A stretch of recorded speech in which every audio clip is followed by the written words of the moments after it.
Hey, what's up, everybody? Man, I'm super excited for the guest that we have today. My good friend, the voice of all things death care, Paul Lemasters. And Paul, I'll let you introduce yourself in a second. But we're coming together today because one of the things that we've learned over the last 2 years is how valuable community is, and being able to tap into associations and have that built-in community. And we're going to talk all things National Concrete Burial Vault Association today. So Paul, give us a quick introduction and we'll talk value. I'll keep it quick. Paul Lemasters, you're right.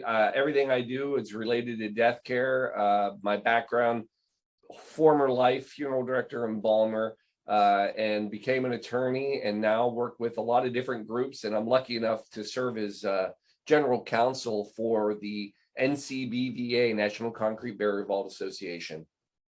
Love it. All right, well, let's get right into it. So NCBVA has a lot of history that most people aren't really aware of. Can you share a little bit about that? Yeah, so people don't realize that NCBVA is a nonprofit, and it was actually created in 1929. It's been around for decades. Almost 100 years, right? And then it represents the concrete vault manufacturers, and that facet of death care, that's 90% of all the receptacles that are still used for burials at cemeteries. Wow. And you know, they've come to serve as this unified place, the community that you spoke of, to support and work with manufacturers, installers, everyone who's tied to that burial vault, concrete burial vault world. All right, so beautiful. I have, a background in concrete burial vaults. It's how I got my start into the death care space. So what are some of the, I'm curious of what some of the issues are that are out there that manufacturers need support with. Yeah, when I first started as counsel for NCBVA, I kind of wondered the same thing. I was like, really, what's out there? And I guess some of it is quiet and silent because it's been resolved, or it stays quiet resolved because they have this group. They continue to watch and monitor issues that affect all vault manufacturers.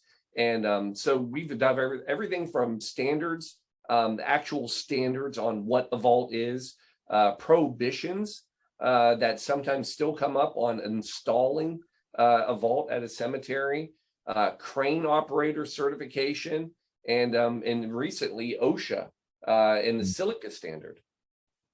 Interesting. Okay, so those lists of standards, let's go down some of those. What are involved with vaults if we're talking about standards, which is important because I don't know that we talk about the standards that are set around vaults very often. Yeah, so it's one of these things. Without standards, anybody could call anything a vault or a grave liner or whatever. So the NCBVA set of standard definitions for concrete burial vault as well as a grave liner, so that there's a norm across the industry. They also created performance standards and plant certification for all manufacturers, and that way there's some consistency that is an equalizer out there for everybody involved. And they went so far. Now this goes back before my time, but even in the 70s, again, been around for a while. The 70s, the NCBVA worked with the Veterans Affairs to set standards for vaults and settings that would occur in national veteran cemeteries. Wow. All right. Awesome. Okay. So, I mean, in the previous statement, you mentioned limitations and some prohibitions. What and how has that occurred? Yeah. So not only has it occurred, actually, this is an ongoing issue. I'll give you an example. Recently, there were a line of plastic vaults that were introduced, and claims were made that this was superior to concrete. Well, what happened in an effort to get objective data to represent the NCBVA to show the difference, they had testing, the NCBVA did, they had testing done through independent labs. That way they could compare the qualities between these two types of vaults. And then this data was used to show the superior quality in concrete that actually came out of it. And then another example of the prohibitions, there are instances now where cemeteries try to ban certain type of cemeteries or certain types of vaults, such as concrete. And when they do that, those are actually restraint of trade lawsuits, and the NCBVA has gotten involved in those to help win these types of prohibitions. And yeah, a lot of this still occurs today. Wow. Interesting. Okay. So, all right, last one. We'll wrap it up with the home run here. You mentioned regulatory issues with OSHA, crane operator certification, silica standards. You're going to have to break that down into terms that we can understand. Yeah, so the certified crane operator, that was before me as well, but it's a great thing that they were able to do. So that's a standard process, and it requires anyone who uses a crane, you have to pass a written test and physical exam. This is an OSHA standard. Well, the problem is the cost of that can range up to $3,000. And wow.